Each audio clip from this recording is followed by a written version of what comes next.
दोस्तों, अगर मैं बात करूं Motilal Oswal mutual fund house की, तो देखिए उनकी जो मुश्किलें है ना इस समय बहुत ज़्यादा बढ़ी हुई हैं और उनका जो माहौल है अभी कुछ सही नहीं चल रहा है।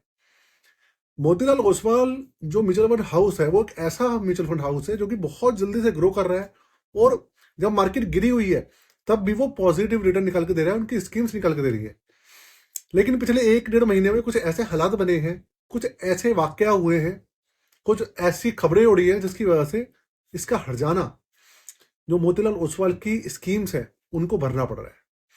अब मैं ऐसा क्यों कह रहा हूं, कौन कौन सी स्कीम्स के ऊपर इंपैक्ट पड़ा है, ऐसा मैं क्यों कह रहा हूं, ये आप वीडियो में बने रहेंगे तो आपको ए टू जेड सारी की सारी चीजें पता चल जाएगी।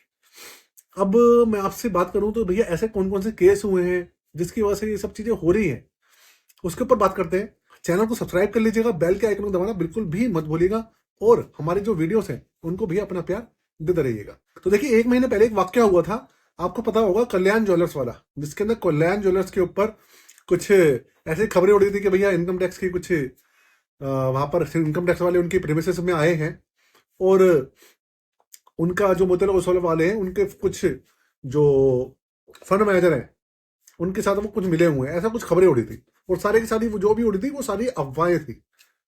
इसका जो क्लेम है वो कल्याण ज्वेलर्स ने भी क्लियर करा है ऑफिशियली, और जो Motilal Oswal mutual fund house है उन्होंने भी क्लियर करा है कि भैया कोई भी ऐसा नहीं हुआ है, कुछ भी ऐसा नहीं हुआ है, जो भी खबरें हैं ये पूरी की पूरी अफवाहें हैं। लेकिन उसकी वजह से हुआ क्या, कल्याण ज्वेलर्स को एक ही महीने के अंदर, कुछ ही दिनों के अंदर 30% की गिरावट देखने को मिली थी, आपको पता है। और जो मोतीलाल ओसवाल की स्कीम्स है उनके अंदर भी इंपैक्ट पड़ा था इसका।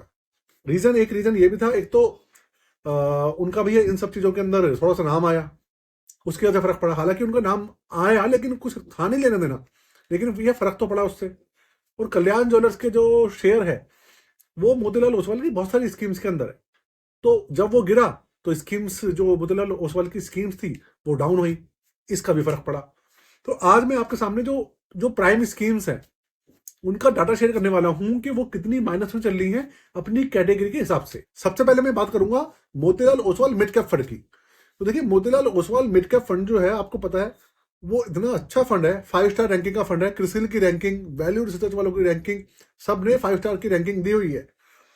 और अगर मैं इस फंड की बात करूं तो जनवरी मंथ के अंदर जहां मिड कैप कैटेगरी के दूसरे फंड्स जो हैं उनके अंदर जो गिरावट आई है वो आई है किसी में 8%, 8.5%, इसके आसपास की गिरावट आई है। अगर आपने वो वीडियो नहीं देखी होगी, देख लीजिएगा, मैंने लाइव कर दी है, जिसके अंदर मैंने मिड कैप जो कैटेगरी के जो फंड्स हैं उनके बारे में बात करी है। तो जो नॉर्मल फंड्स है, जो कैटेगरी वाइज फंड है, उनके अंदर करीबन 8 से 9% की गिरावट आई है। लेकिन जो हमारा Motilal Oswal mid cap fund है इसके अंदर अच्छी खासी गिरावट देखने को मिली है। आपको पता है कितनी गिरावट देखने को मिली है? जनवरी महीने में 13.68% गिर गया ये, एक ही महीने में। मतलब जहां दूसरे फंड 9% गिरे हैं, 9.5% गिरे हैं, ये 13.5% से ज्यादा गिर गया। रीजन वही मैंने आपको बताया कि भाई ये जो अफवाहें वगैरह हुई थी और सब चीजें हुई थी, इसकी वजह से जो खामियाजा है वो स्कीम्स को भुगतना पड़ रहा है। पहला तो ये हो गया। अब दूसरे फंड की बात करते हैं। अब जो एक दूसरा इनका मोतीलाल ओसवाल का एक और फेमस फंड है जिसका नाम है Motilal Oswal multi cap fund. अब मैं उसकी बात करता हूँ। देखिए, उसके रिटर्न्स अगर मैं आपके सामने शेयर करूँ जनवरी महीने के, तो देखिए Motilal Oswal multi cap fund जो है इसमें एक महीने में जनवरी में 9.73% की गिरावट हुई है इसके अंदर। लेकिन जो मैं कैटेगरी की बात करूंगा, आपका एक्सिस मल्टी कैप फंड 7.35% गिरा है, bank of Baroda bank multi cap fund 7.73% गिरा है, बंधन मल्टी कैप फंड 5.16% गिरा है। और मैं बाकी जितने भी फंड्स देख रहा हूं ना वो 7, 7.25%, 7.5% के आसपास गिरते हैं।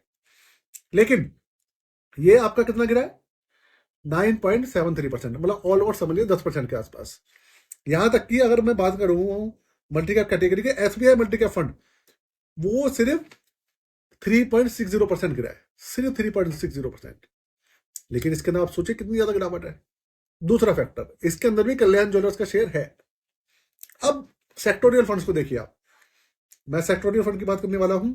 जैसे कि आपका एक बिजनेस साइकिल फंड है, मैन्युफैक्चरिंग फंड है, उसकी बात करते हैं। उसके बारे में उसका भी डाटा एक बार देख लेते हैं, उसके बाद डिटेल में बात करेंगे कि भैया हो क्यों रहा है।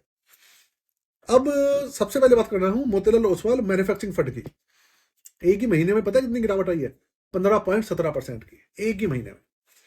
और दूसरा fund Motilal Oswal business cycle fund, उसके अंदर जो गिरावट आई है जनवरी महीने में वो आई है 11.07% की। अब आप सोचिए भैया कि गिरावट जो है इतनी ज्यादा आ रही है, तो अब इन्वेस्टर जो है इसका क्या करे? इन्वेस्टर क्या करे, क्या करना चाहिए इससे कि इन्वेस्टर को नुकसान ना हो, फायदा हो? तो देखिए यार, सबसे पहली बात, Motilal Oswal mutual fund house का इन सब चीजों में कोई लेना देना उस तरीके से नहीं है। ना ही कोई इनके ऊपर रेड हुई है, ना ही कोई ऐसा कुछ केस निकला है, ऐसा कुछ भी नहीं हुआ है। फिर भी बस अफवाहें जोड़ रही है, उसकी वजह से सारा का सारा जो दिक्कत आ रही है इसलिए आ रही है। अभी बीच में एक खबर निकल के आई थी कि मोतीलाल ओसवाल की जो सिक्योरिटी की कोई एजेंसी है, पता नहीं ऐसी कोई इनकी एजेंसी है, उसके ऊपर जो कुछ जुर्माना लगाया 7 लाख रुपए का। तो बहुत सारे लोग तो ये समझ रहे हैं कि Motilal Oswal mutual fund AMC जो है उसके ऊपर जुर्माना लग गया है। हालांकि वो जो जुर्माना लगा है उसका जो एएमसी है उससे कोई भी लेना देना नहीं है, लेकिन बस बात वही है कि भैया अभी मार्केट भी ठीक नहीं चल रही है और कुछ इन लोगों का वक्त भी ठीक नहीं चल रहा है, इसलिए ये सब चीजें जो है हो रही है।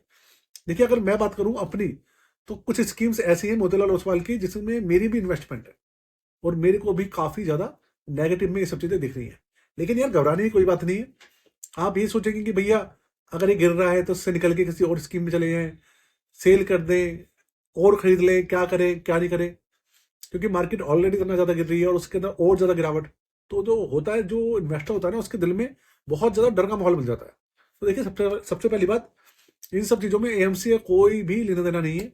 एएमसी जैसे आपको पहले अच्छे रिटर्न निकाल के दे रही थी, आने वाले समय में भी देगी।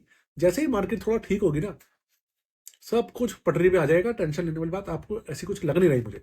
दूसरी बात, आप बहुत सारे लोगों का क्वेश्चन ये है कि भाई एसआईपी वगैरह को कंटिन्यू रखे, क्या रखें? एसआईपी वगैरह आप अपनी कंटिन्यू रखिए, बिल्कुल भी बंद करने की जरूरत नहीं है ना? बस फर्क यही है कि ये जो सब चीजें हो रही है सिर्फ और सिर्फ जो अफवाहें फैल रही है, सिर्फ उस वजह से हो रही है। और एक केस नहीं हो गया, 2-3 केस हो गए, इस वजह से ये सब चीजें हो रही है। ठीक है, छोटी सी अपडेट आपके लिए लेके आया था। तो दोस्तों, आशा करता हूँ अच्छी लगी होगी आपको, और ऐसे ही अपडेट्स के लिए हमारे चैनल पर बने रहिएगा और भैया चैनल को सब्सक्राइब करके जाइएगा। आज के लिए जय हिंद।